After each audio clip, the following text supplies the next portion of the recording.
خدا یسوع مسیح کے نام کی ستائش ہو، جس کے فضل اور رحمت کے وسیلہ سے ایک بار پھر سے ہم اس کے حضور موجود ہیں تاکہ ہم اس کے کلام سے رہنمائی پا کر اپنی زندگیوں میں آگے بڑھ سکیں۔ آئیے آج ہم خدا کے پاک کلام پر غور کریں گے، اور اس کے لیے ہم نکالیں گے زبور 106 اور اس کی آیت نمبر 14 اور 15۔ بلکہ بیابان میں بڑی حرص کی اور صحرا میں خدا کو آزمایا، سو اس نے ان کی مراد تو پوری کر دی پر ان کی جان کو سکھا دیا۔ آمین۔ زبور نویس یہاں پر بیابانی سفر کا، بیابانی عرصے کا ذکر کر رہا ہے، اور اس نے ذکر کیا کہ بیابان میں کس طرح سے بنی اسرائیلیوں نے بڑی حرص کے ساتھ، بڑی لالچ کے ساتھ خداوند کے حضور میں وہ چلتے رہے۔ خداوند قبر ان کے درمیان میں تھا، اور خداوند خود جب ان کے بیچ میں چل رہا تھا تو وہ حرص اور لالچ میں پڑ گئے، اور اس لالچ اور حرص کی وجہ سے خدا نے ان کی مراد تو پوری کر دی لیکن ان کی جان کو سکھا دیا۔ بڑی خطرناک بات ہے، بڑی خطرناک حالت ہے۔ اور یہ جو بیابانی عرصہ ہے یہ ہر ایک ایماندار کی زندگی کے اندر آتا ہے۔ یہ ایک ایسا عرصہ ہے جس کے اندر ہماری دعاؤں کے جواب نہیں آتے، ہمارے معجزے کے وقت کا جو دورانیہ ہے لمبا ہو جاتا ہے، اس میں بہت عرصہ لگ جاتا ہے، اور ہمیں ایسا لگتا ہے کہ شاید ہماری دعائیں سنی نہیں جا رہی۔ ہم فائنینشلی طور پر کرائسس کے اندر چلے جاتے ہیں، اور ہم روحانی طور پر بھی بڑے پریشر کے اندر آ جاتے ہیں، ٹینشن کے اندر اور بوجھ کے اندر آ جاتے ہیں، اور ہمیں ایسا لگتا ہے کہ ہمارا یہ عرصہ لمبا ہوتا چلا جا رہا ہے۔ لیکن خدا ہمیں اس عرصے کے اندر اس لیے لے جاتا ہے تاکہ خدا ہمیں کچھ خاص باتیں سکھا سکے، ہم روحانی طور پر بلوغت میں آگے بڑھ سکیں۔ اور بنی اسرائیل بھی جب بیابان سے ہو کر گزر رہے تھے تو ملک معود میں جانے کے لیے جس راستے سے ہو کر گزرنا تھا وہ بیابان سے ہو کر گزرتا تھا، سو لازمی تھا کہ وہ یہاں سے گزرتے، لیکن وہ اپنی کمزوریوں کی وجہ سے، ان باتوں کو نہ سیکھنے کی وجہ سے جو خدا انہیں سکھانا چاہتا تھا، انہوں نے اس 40 دن کے عرصے کو 40 سال پر محیط کر دیا، اور اینڈ اس کا یہ ہوا، خدا نے کہا کہ یہ نسل اب بیابان میں ہی مر جائے گی، یہ ملک معود میں، وعدے کی سرزمین میں نہیں جائے گی، کیونکہ یہ ان وعدوں کو، ان باتوں کو سیکھ نہیں سکے جن کو میں انہیں سکھانا چاہتا ہوں۔ سو یہاں پر ہم نے جس خاص بات کا ذکر پڑھا ہے کہ وہ بیابان میں تھے اور ان کے اندر حرص تھا، ان کے اندر لالچ تھا، اور وہ حرص اور لالچ کے ساتھ خدا ان کے حضور میں چل رہے تھے۔ گنتی کی کتاب کے 11ویں باب کی 4 آیت کے اندر لکھا ہے کہ وہ حرص سے خدا کے حضور میں کہنے لگے کہ ہمیں تو مصر میں گوشت ملتا تھا۔ کوئی بھی ایماندار جب خدا کے ساتھ چلنے لگتا ہے تو خدا کے ساتھ چلتے ہوئے خدا چاہتا ہے کہ ہم اپنی پرانی زندگی کو بھولیں، پرانی باتوں کو بھول جائیں، اور خدا کے ساتھ جو نئی زندگی ہمیں ملی ہے، مسیح پر ایمان لانے کے وسیلہ سے جو نئی پیدائش کا تجربہ ہمیں ہوا ہے، ہم ان برکات سے لطف اندوز ہو سکیں اور اس زندگی کو اور ان نئی بلیسنگز کو انجوائے کر سکیں۔ لیکن یہ ماضی کی باتوں کو یاد کرتے تھے کہ مصر میں تو ہم گوشت کھاتے تھے، اور کلام میں لکھا کہ وہ حرص تھا، وہ لالچ تھا ان کے اندر میں، جس کی وجہ سے خدا نے کہا کہ یہ اب یہی رہیں گے۔ خدا کے ساتھ چلتے ہوئے ایک بڑی خاص بات جو ہمیں کرنی چاہیے وہ یہ کہ ہمیں اپنی مرضی کو خدا کے تابع کرنا ہے۔ جب ہم مسیح پر ایمان لے آتے ہیں، جب ہم اپنی زندگی یسوع کو دے دیتے ہیں، ہم چرچ آنا شروع کر دیتے ہیں، اور ہم اس بات کو کلیم کرتے ہیں کہ جی میں ایماندار ہوں، میں اب یسوع پر ایمان رکھتا ہوں، میں پہلے جیسا نہیں رہا، تو پہلی چیز جس کا تقاضا خدا ایک ایماندار سے کرتا ہے وہ یہ کہ ہم اپنی مرضی کو خدا کے تابع کر دیں۔ متی جو مصول لینے والا تھا، سرکاری افسر تھا، وہ بڑی اچھی نوکری تھی اس کی، لیکن یسوع مسیح اس شخص کے پاس آ کر کہتے ہیں میرے پیچھے ہو لے، میرے پیچھے ہو لے۔ اچھی نوکری کا مطلب یہ ہے کہ اس پر اس کے خاندان کا دار و مدار ہے، اس کے فیوچر کا انحصار اس پر ہے، لیکن خداوند نے ڈیمانڈ یہ کی ہے کہ میرے پیچھے ہو لے، یعنی اس کام کو یہیں پہ چھوڑ دے۔ مشکل بات ہے۔ خدا چاہتا ہے کہ جب ہم خدا کے ساتھ چل رہے ہیں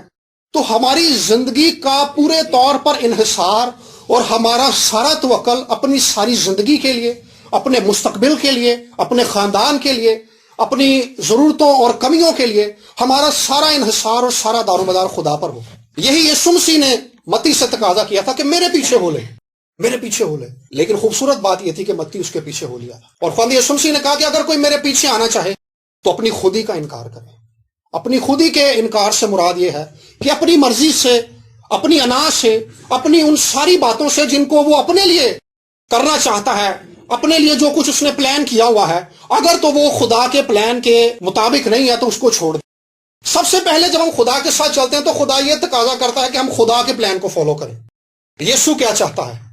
خدا کے ساتھ چلیں، خدا کی حضوری میں وقت گزاریں، چرچ کے اندر جائیں، بائبل مقدس کے ساتھ وقت گزاریں، پاک کلام کو پڑھیں، اور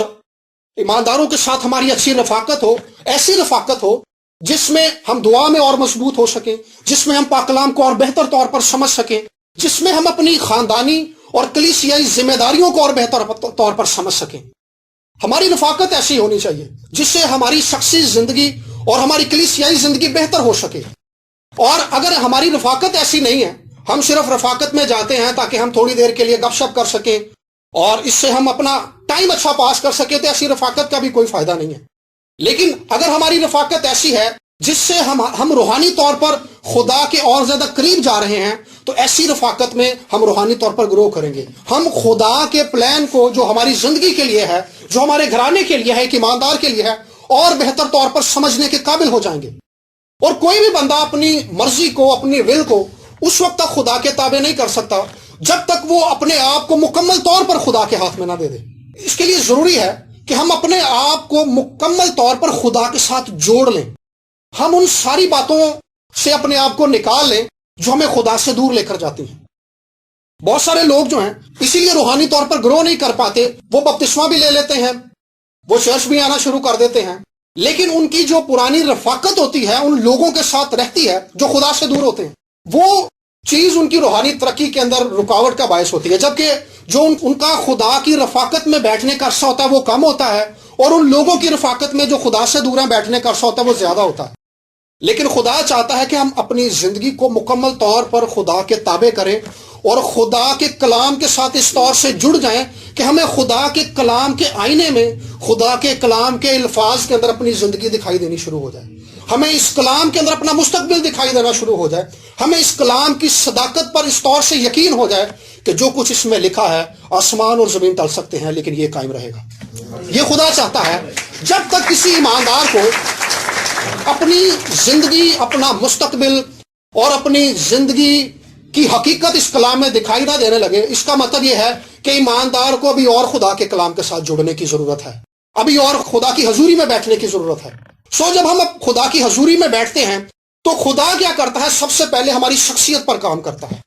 ہمارے کردار پر کام کرتا ہے، ہماری سوچوں پر کام کرتا ہے، ہمارے چال چلن پر کام کرتا ہے، ہم کس طور سے حالات کو دیکھتے ہیں، خدا اس چیز پر کام کرتا ہے، ہم کس نظر سے لوگوں کو دیکھتے ہیں، ہم کس نظر سے اپنے مستقبل کو دیکھتے ہیں۔ اگر خدا کے ساتھ چلتے ہوئے مستقبل میں ہمارے پاس ابھی بھی کوئی امید نہیں ہے، ہم اپنے مستقبل کے بارے میں ابھی بھی اگر ڈاؤٹ فل ہیں، اس کا مطلب یہ ہے کہ ابھی ہمیں اور اپنے آپ کو خدا کے کلام کے تابع کرنا ہے، ہم نے اپنے آپ کو اور خدا کے آگے جھکانا ہے، ہم نے اپنی مرضی کو مکمل طور پر خدا کے تابع کرنا ہے، کیونکہ خدا کی برکات سے پورے طور پر لطف اندوز ہونے کے لیے ضروری ہے کہ ہم اپنی زندگی کو مکمل طور پر خدا کو دے دیں۔ پاسے شہزاد ایک بڑی خوبصورت بات کرتے ہیں کہ پرانے عہد نامے کے اندر خدا 10% مانگتا ہے، لیکن نئے عہد نامے میں خدا سب کچھ مانگتا ہے۔ جب ہم نے اپنی زندگی خدا کو دے دی تو پیچھے کچھ نہیں رہ جاتا۔ اپنی زندگی دینے کا مطلب یہ ہے کہ اپنا ٹائم ہم نے خدا کو دے دیا، اپنے رشتے ہم نے خدا کو دے دیے، اپنا مستقبل ہم نے خدا کو دے دیا، اور اپنی مرضی، جو کچھ ہم اپنی لائف کے بارے میں سوچتے ہیں وہ سب کچھ ہم نے خدا کو دے دیا۔ اس کا مطلب یہ ہے آگے سے آنورڈ ہم جو کچھ کریں گے وہ خدا کی مرضی کے مطابق ہوگا، جو کچھ ہم کریں گے وہ خدا کی مرضی کے مطابق ہوگا۔ یعنی ایک ایماندار کی زندگی میں اول درجہ جو ہے وہ خدا کو ملنا چاہیے۔ ایک ایماندار کو کوئی کام کرنے سے پہلے یہ سوچ لینا چاہیے کہ جو کچھ میں کرنے لگا ہوں یہ خدا کی مرضی ہے، کیا یہ خدا چاہتا ہے کہ میں ایسا کروں؟ اگر نہیں چاہتا تو پھر ہمیں اسٹیپ بیک کرنا چاہیے۔ اور دوسری بات یہ کہ ایک ایماندار کو اس بات کا علم ہونا چاہیے کہ میں کیا دعائیں کر رہا ہوں۔ ہم بہت ساری دعائیں ہر روز خدا کے حضور میں مانگتے ہیں، لیکن ہم نے کیا کبھی اپنی دعاؤں کو چیک کیا ہے کہ ہم کیا دعائیں مانگ رہے ہیں؟ خداوند یسوع مسیح اس زمین پر آئے، اور زمین پر آنے کا مطلب یہ تھا کہ یسوع مسیح صلیب پر اپنی جان دے۔ یہ وہ خاص اور اہم کام تھا جس کے لیے یسوع مسیح اس زمین پر آئے تھے، اور اس کام کو کرنے سے پہلے جو دعا یسوع مسیح نے کی ہے، اب آپ اگر ہو سکے تو یہ پیالہ مجھ سے ٹر جائے لیکن میری نہیں بلکہ تیری مرضی پوری ہو۔ ایک اہم مارکے سے پہلے، ایک بڑے مارکے سے پہلے، ایک بڑے کام سے پہلے، جو ایک مشکل ترین کام تھا، اس کو کرنے سے پہلے خدا یسوع مسیح اپنے آپ کو مکمل طور پر باپ کے ہاتھ میں پھر سے دے رہے ہیں۔ بے شک وہ کلام خدا تھا، لیکن بشریت میں ہوتے ہوئے اس نے یہ دعا کی، انسان ہوتے ہوئے اس نے یہ دعا کی کہ ہو سکے تو یہ پیالہ مجھ سے ٹل جائے لیکن میری نہیں بلکہ تیری مرضی پوری ہو۔ میرے عزیزو، ہماری زندگی کے اندر بڑھ رہی مسلسل فرسٹریشن اور ٹینشن کی ایک بڑی وجہ یہ ہے کہ ہم ایسی باتوں کے لیے دعا کر رہے ہیں جن کے لیے خدا نہیں چاہتا کہ ہم دعا کریں۔ ایک ایماندار کو جیسے میں نے کہا کہ اپنی مرضی خدا کے تابع کرنی چاہیے، اس کی دعائیں بھی خدا کے تابع ہونی چاہیے۔ خدا نے یسوع مسیح اس خاص کام کو کرنے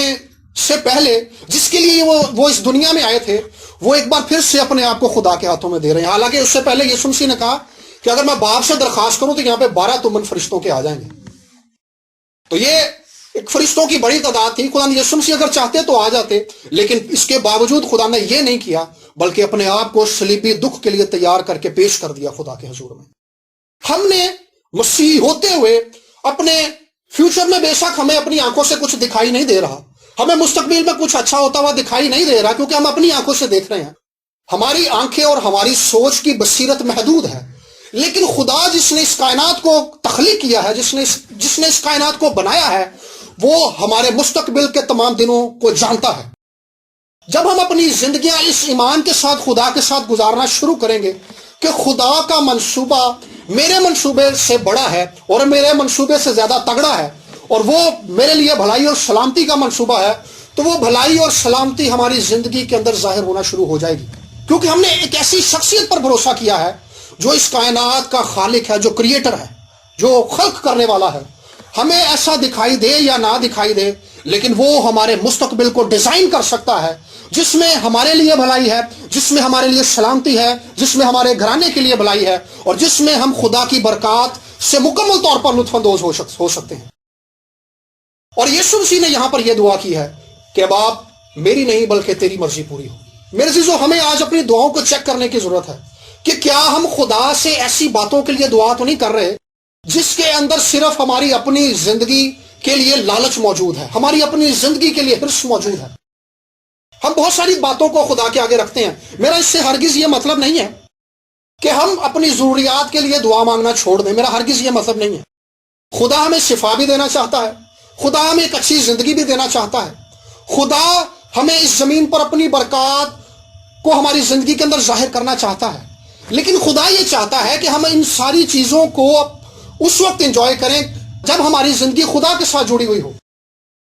اگر یہ برکات ہماری زندگی کے اندر اس وقت آئیں جب ہم خدا کے ساتھ جڑے ہوئے نہیں ہیں، خدا کے ساتھ چلنے کا دعویٰ تو کرتے ہوں لیکن حقیقت میں ہم ہو خدا سے دور، اگر یہ برکات ہماری زندگی کے اندر اس وقت آئیں یا ان ساری چیزوں کو لے کر ہمارے اندر صرف یہ بات ہو کہ بھئی میں نے اپنے ہمسائے کو جیلس کروانا ہے۔ ایک بندہ مجھے ملا، وہ کہنے لگا، اس نے گاڑی لی تھی نہیں، میں نے اسے مبارکباد دی، میں نے کہا بھائی آپ کو بہت مبارک ہو، آپ نے گاڑی لے لی ہے۔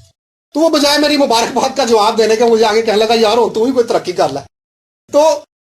ہماری ترقی کا یا ہماری زندگی کے اندر جو نعمتیں آئیں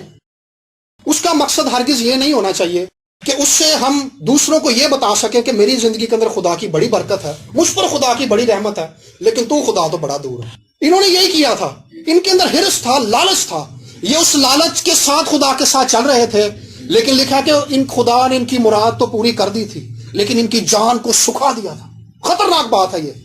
خطرناک بات ہے۔ بعض اوقات خدا ہماری دعاؤں کے جواب تو دے دیتا ہے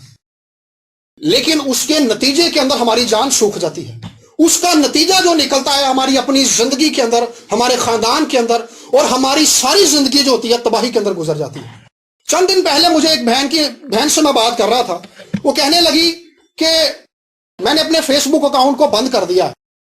کیونکہ یہ بات مجھے خدا نے کہی ہے کہ میں فیس بک پر اتنا زیادہ وقت گزار رہی تھی کہ نہ تو میں دعا کر پا رہی تھی نہ ہی میں کلام پڑھ پا رہی تھی، اس لیے میں نے اپنے فیس بک اکاؤنٹ کو بند کر دیا۔ تو مجھے اس بات پر بڑی حیرت ہوئی کہ واقعی کبھی ہم نے اس بات کو سوچا نہیں ہے کہ ہم جن ایکٹیویٹیز کے اندر اپنا وقت گزار رہے ہیں کیا ان چیزوں سے ہماری خدا کے ساتھ رفاقت کا وقت بھی ضائع تو نہیں ہو رہا۔ اس نے کہا کہ میں نے اپنا اکاؤنٹ بند کر دیا ہے تاکہ میں اپنے دن کا جو زیادہ وقت ہے وہ خدا کی حضوری میں گزار سکوں، نہ یہ اکاؤنٹ ہوگا نہ میرا وقت ضائع ہوگا۔ کل کی بات ہے کہ مجھے کسی نے ایک ویڈیو بھیجی، وہ کوئی لڑکا تھا، وہ ٹک ٹاک بنا رہا تھا اور وہ بناتے بناتے ٹرین کے نیچے آ گیا۔ ہم ایسی ایکٹیویٹیز میں اپنے دن کو ضائع کر رہے ہیں، اپنے وقت کو ضائع کر رہے ہیں جس کا ہمیں کوئی فائدہ نہیں ہے بلکہ ہمیں اس کا نقصان ہے۔ میں بات کر رہا تھا کہ ہم اپنی مرضی کو خدا کے تابع کریں، ہم اپنے وقت کو خدا کے تابع کریں، ہم اپنے وقت کو ان ایکٹیویٹیز میں گزاریں جن کا ہمیں روحانی طور پر فائدہ ہو، ہم خدا کو اور بہتر طور پر جان سکیں، ہم ایسے کاموں کے اندر اپنے وقت کو گزاریں۔ ہم نے ان چیزوں کو دیکھنا ہے۔ اصل میں ایسے کاموں کو کرنے کے پیچھے کی وجہ یہ ہے کہ ہم ذاتی طور پر مشہور ہونا چاہتے ہیں. لوگ جو ایسے کام کرتے ہیں ان کے اندر یہ خواہش ہے کہ لوگ انہیں دیکھیں، لوگ انہیں جانیں، وہ لوگوں میں مشہور ہو جائیں. اصل میں مشہوری کی خواہش کی روٹ جو ہے وہ بھی لالچ سے جڑی ہوئی ہے کہ بھی میں جتھے جاواں لوگ منوں اگے ود ود کے ملن، میرے نال لوکی تصویراں کھچوان. اس کے پیچھے ایک لالچ ہے، میں پیسے کمانا شروع ہو جاؤں. پیسے کمانا اچھی بات ہے اور محنت کرنا بہت اچھی بات ہے، لیکن ایسے ذرائع سے پیسے کمانا جس کے اندر بے ایمانی اور جس کے اندر لالچ چھپی ہوئی ہو، جس کے اندر ہر طرح کی بے ایمانی چھپی ہو، وہ خدا کو پسند نہیں ہے. یہ ایک بری بات ہے. ہم نے محنت کرنی ہے، ہم نے اپنی فیملی کی تمام ضروریات کو پورا کرنا ہے، فیملی کی ساری ذمہ داریوں کو اٹھانا ہے، لیکن ناجائز ذرائع سے نہیں اٹھانا، بلکہ جائز طریقے سے جائز ذرائع کو اختیار کرتے ہوئے خدا پر توکل کر کے محنت کرنی ہے. خدا محنت کا جواب دیتا ہے. ہم نے خدا کے ساتھ چلتے ہوئے اپنی خواہشات پر غور کرنا ہے کہ ہماری خواہشات کیسی ہیں، ہم کن خواہشات میں زندگی گزار رہے ہیں. کئی بار ہماری خواہشات جو ہوتی ہیں ہمیں رسوا کر دیتی ہیں. خواہشات ہمارے اندر رہتی ہیں اور ہم ان خواہشات کو پانے کے لیے بہت کچھ کرتے ہیں. ہم بے ایمانی بھی کرتے ہیں، ہم دوسروں کو دھوکہ بھی دے دیتے ہیں، ہم ناجائز طریقے سے پیسہ بھی کماتے ہیں، شراب بھی بیچ لیتے ہیں، اور اسلحہ بھی کئی لوگ ناجائز بیچتے ہیں. بہت سارے ایسے کام کرتے ہیں جو ناجائز ہیں، جن کو ایک ایماندار کو نہیں کرنا چاہیے. وجہ کیا ہے کہ ان کے اندر یہ خواہش ہے کہ وہ ایک پورا سائش زندگی گزاریں، وہ ایک ایسی زندگی گزاریں جس کے اندر سکون اور اطمینان ہو. لیکن میرے عزیزو، سکون اور اطمینان خدا کے ساتھ جڑے رہنے سے ملتا ہے. میں ایسے بہت سارے لوگوں کو جانتا ہوں اور ایسے بہت سارے لوگوں کے بارے میں نے پڑھا ہے جن کے پاس شہرت بھی ہے، جن کے پاس دولت بھی ہے، اور وہ ہر طرح سے پورا آسائش زندگی زمین پر گزار رہے ہیں، لیکن وہ ذہنی طور پر بڑے ڈپریس ہیں، وہ ذہنی طور پر ٹینشنوں کے اندر دبے ہوئے ہیں. بلی گرام ایک ایسے شخص کا ذکر کرتے ہیں، وہ ہالی ووڈ کا کہتے ہیں ایک بہت بڑا ہیرو تھا، اور وہ کہتا ہے میرے پاس پیسہ بھی ہے، میرے پاس شہرت بھی ہے، میرے پاس دولت بھی ہے، سب کچھ ہے میرے پاس، اور میں جو چاہوں میں کر سکتا ہوں، لیکن میری زندگی اتنی فرسٹریشن سے بھری ہوئی ہے کہ میں پہلے 2 بار خودکشی کی کوشش کر چکا ہوں لیکن میں ناکام رہا ہوں. تو بلی گرام کہتے ہیں کہ اس نے مجھ سے کہا کہ سر اگر آپ کی باتوں سے میں مطمئن ہو گیا تو ٹھیک ہے، ورنہ پھر میں خودکشی کر لوں گا. تو بلی گرام نے اس سے بتایا کہ بھائی آپ کے پاس سب کچھ تو ہے، لیکن اطمینان کا سورس، اطمینان کا منبع جہاں سے زندگیوں کے اندر اطمینان جاری ہوتا ہے، اس کے ساتھ تو آپ کا رابطہ نہیں ہے. یسوع ناصری، جب تک آپ کی زندگی مکمل طور پر اس کے ساتھ نہیں جڑی ہوئی ہوگی، تب تک آپ اپنی زندگی کے اندر خدا کی خوشی کا تجربہ نہیں کر سکتے، اور ایسی خوشی کا تجربہ نہیں کر سکتے جو جلال سے بھری ہوئی اور بیان سے باہر ہے. اس کا تجربہ وہی ایماندار کر سکتا ہے جس نے اپنی مرضی، جس نے اپنی زندگی، جس نے اپنا فیوچر مکمل طور پر خدا کے ہاتھ میں دیا ہو. بھائی بخت سنگھ کہتے ہیں کہ جب میں کینیڈا سے واپس آیا انجینئرنگ کر کے، یہ ہندوستان اور پاکستان جب ایک تھا، یہ تب کی بات ہے، اور ایسا مانا جاتا ہے کہ وہ بر صغیر کے اندر پہلا انجینئر تھا جو باہر سے پڑھ کے آیا تھا. تو جب وہ واپس آئے اور انہوں نے مسیح یسوع کو اپنا نجات دہندہ مان لیا، کیونکہ وہ سکھ گھرانے سے تعلق رکھنے والے تھے، تو جب یہاں پر آیا تو ان کے والد صاحب کو پتا چلا کہ بھی میرا پتر تو سکھ ازم نو چھڑ چکا ہے تو ہون ہے کرسچن ہو گیا. تو اس نے کہا کہ بخت سنگھ، میں نے تیری پڑھائی پر بڑا پیسہ لگایا اور جتنا عرصہ تو باہر رہا ہے، میں ایک ذمہ دار آدمی تھا لیکن اب میں قرضے کے اندر چلا گیا ہوں. تو میں یہ چاہتا ہوں کہ ٹھیک ہے تو نے قبول کر لیا، لیکن تو اس بات کو اعلانیہ طور پر لوگوں کے سامنے نہ رکھ کہ تو اپنی زندگی یسوع کو دے چکا ہے. تو ٹھیک ہے مسیح کو مان، لیکن میں یہ چاہتا ہوں کہ تو میرے ساتھ آ، ہمارے گاؤں میں رہ، پھر سے اسی کام کو جاری رکھ جس کو ہم باپ دادا سے کرتے چلے آ رہے ہیں. اس نے کہا ابو جی، جس مسیح کو میں اپنی زندگی دے چکا ہوں اب میں اس سے پیچھے نہیں ہٹ سکتا. اور کہتے ہیں کہ اس کے باپ نے اپنی پگڑی اتار کر اس کے پاؤں میں رکھ دی. اس نے کہا بیٹا میں بڑے قرضے تھلے آ گیا. اور ہم اس چیز کو سمجھتے ہیں کہ ہمارے پنجاب کے کلچر کے اندر یہ بہت بڑی بات ہے کہ ایک باپ اپنی پگڑی اتار کے بیٹے کے پاؤں کے نیچے رکھ دے. تو بخت سنگھ کہتا ہے کہ یہ میرے لیے ایک ڈیفائننگ مومنٹ تھا جس کے اندر میں نے یہ فیصلہ کرنا تھا کہ میں اس مسیح کے ساتھ اپنی زندگی گزاروں گا جس نے میرے سارے گناہوں کو معاف کر دیا ہے، یا میں ایک بار پھر سے واپس اسی زندگی میں چلا جاؤں گا جس سے میں نکل کر آیا تھا.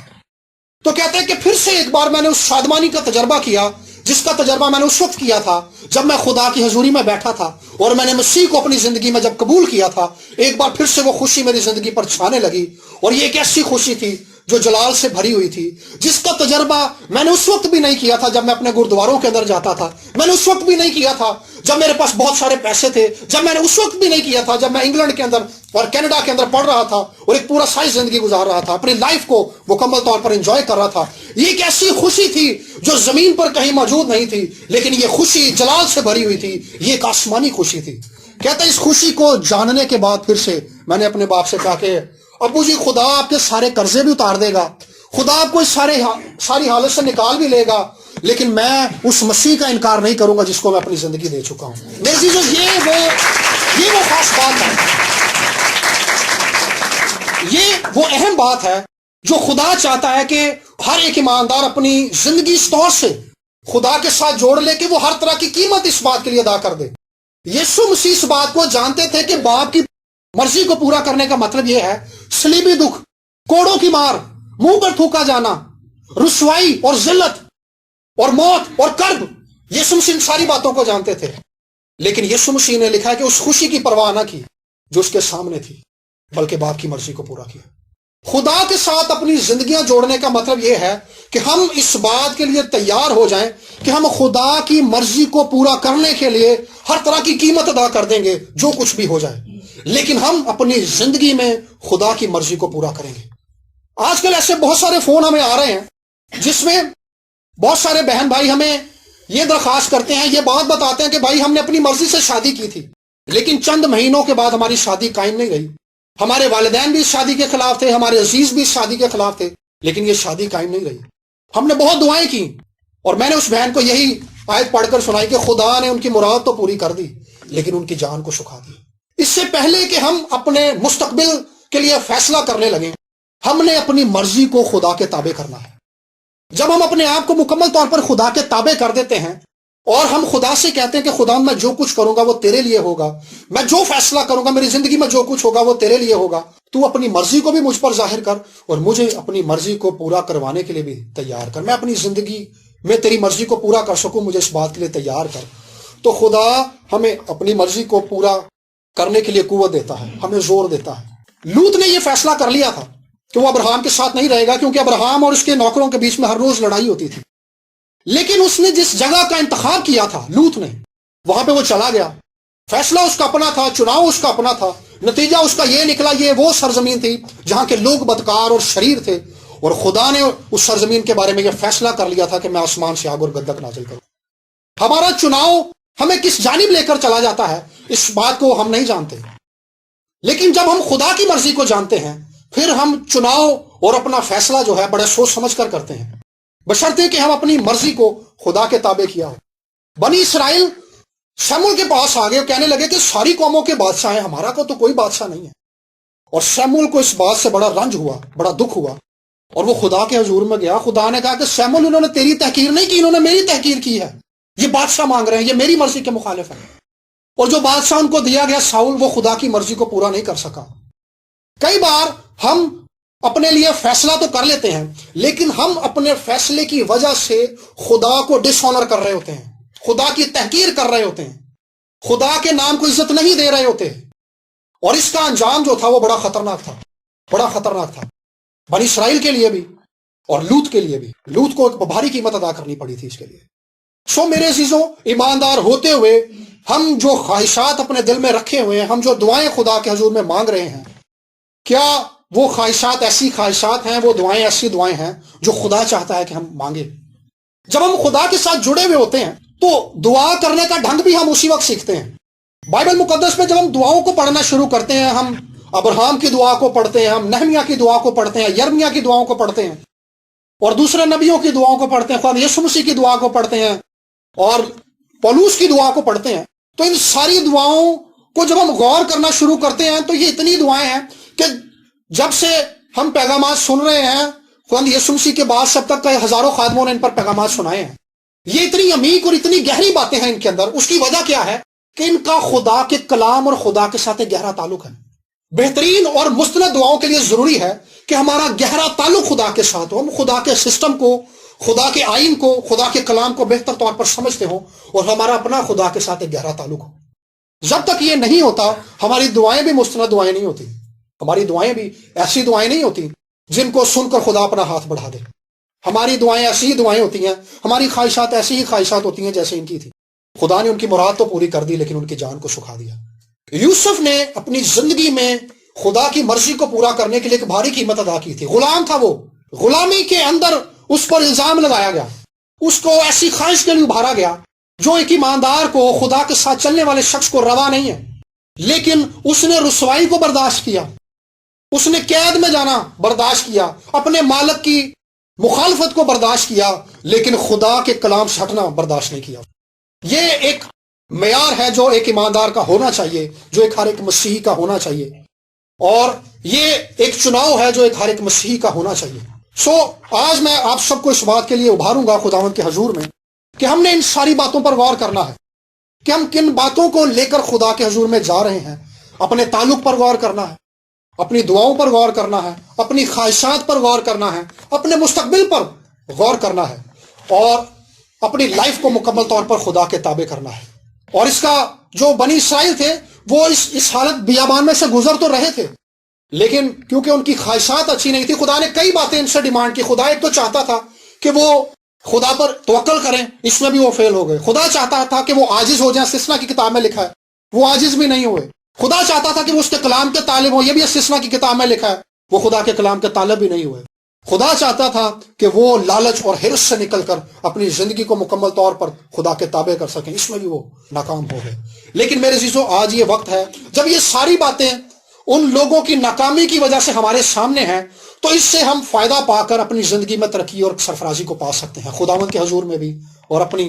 جسمانی زندگی کے اندر بھی. میں آج آپ کو اس بات کے لیے ابھاروں گا کہ آپ سب صدق دل کے ساتھ آج خداوند کے حضور میں اپنے آپ کو اس بات کے لیے دے دیں کہ اپنی زندگی میں آپ مکمل طور پر اپنے آپ کو خدا کے تابع کریں گے، اپنی مرضی کو خدا کے تابع کریں گے. ہم سب، میں بھی اس میں شامل ہوں، اور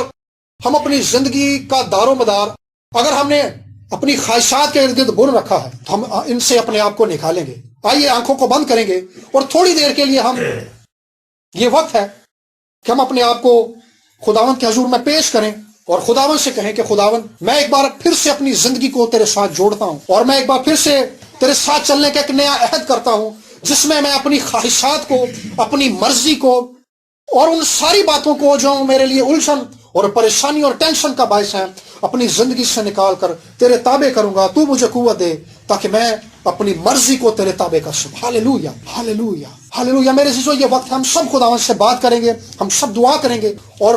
ہاللویا، اور خداوند کو آنر کرنے کے لیے، اپنی زندگی میں خداوند کو عزت دینے کے لیے ہم اپنی زندگی میں خدا کی مرضی کو پورا کریں گے. Hallelujah, hallelujah. اس بات کے لیے ہم خداوند سے قوت مانگیں گے. میرے عزیزو، کوئی بھی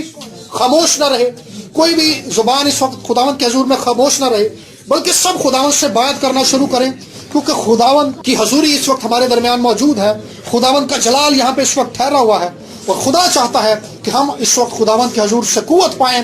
اور ایک نیا جذبہ، ایک نیا زور، ایک نیا جلال اس کے حضور سے پا کر، اس کے جلال کی دولت سے مالا مال ہو کر اپنی زندگی میں اس کی مرضی کو پورا کر سکیں. ہاللویا، راشالابا شنتولو کوریا با سانتالابا. خداوند مہربان آسمانی باپ، ہم اس وقت تیری حضوری میں جھک کر اپنی زندگیوں کو ایک بار پھر سے تیرے تابع کرتے ہیں اور تجھ سے درخواست کرتے ہیں خداوند کہ خداوند خدا تو میری زندگی کو لے، میرے ان تمام عزیزوں کی زندگی کو لے خداوند، اور ہمیں ایسا فضل، ہمیں ایسا زور اور ایسی قوت بخش دے کہ ہم اپنی زندگی میں تیری مرضی کو پورا کر سکیں خدا، اور ہماری زندگی لالچ سے خالی ہو، ہماری خواہشات لالچ سے خالی ہوں، اور خدا ایسی زندگی گزارنے کے لیے تو ہی ہمیں تیار کر سکتا ہے. آج اپنے پاک روح کے وسیلہ سے، آج اپنے کلام کے وسیلہ سے خدا ہماری زندگیوں کو یکسر بدل دے. خدا ہماری سوچوں، ہمارے خیالوں کو یکسر بدل دے، اور اس کلام کی قدرت کے وسیلہ سے تو ہمیں سنبھال لے. ہم تیری محنت کرتے ہیں، یسوع مسیح کے نام سے مانگ کر پا لیتے ہیں، آمین، آمین.